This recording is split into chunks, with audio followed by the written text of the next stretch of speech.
19 തീയതി ഇതിൽ കൂടിയിരിക്കല് അതിന്റെ മുന്നത്തൊന്ന് തീർത്തരുകള് അങ്ങനെ ഇരുന്ന ആൾക്ക് കസാല എന്തെങ്കിലും കൊടുത്തരണോ തവളക്കോയെ പടച്ചറബേ നീർക്കോലി കണ്ണൂടെ പെയിന്റിന്റെ പണി നടക്കുക വെയിലോണ്ട് ഇറക്കേ തള്ളത്തിക്കാൾ നിക്ക ഒരു തോക്കിനൊട്ടേറെ പൈസ ആവുന്നാവോ നീർക്കോലിയേ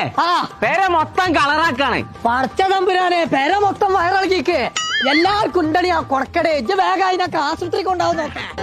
ഒന്നുകൂടെ വന്ന ഇന്റെ മകളെ പെരപ്പണിക്കേ പെയിന്റ് നല്ലത് എവിടുന്ന് എടുക്കാന്ന് എന്നോട് ചോദിച്ചാൻ വേണ്ടി വന്നാ തവളെ വൈലത്തൂർക്ക് പോയാ മതി അവിടെ പെയിന്റ് മാത്രല്ല കുട്ടിക്കുള്ള എല്ലാ സാധനങ്ങളും ഉണ്ട് ഇമ്മുട്ടിന്റെ കുട്ടിക്കും വയറ്റു നോക്കാം എല്ലാം ശോഭിയാക്കാത്ത ആൾക്കാർ ഇങ്ങനെയുണ്ട് അല്ല പോയെ നമ്മളിപ്പോ എവിടുന്ന നല്ല പെയിന്റ് എടുക്കാന്ന് പറഞ്ഞേ അന്റെ തലയിലേ അസ്സലാമു അലൈക്കും. വലൈക്കും അസ്സലാം. വൈലത്തൂരുണ്ട് ബെസ്റ്റ് പെയിന്റ് ഷോപ്പ് ഇറങ്ങുന്ന ഒരു കട തന്നെ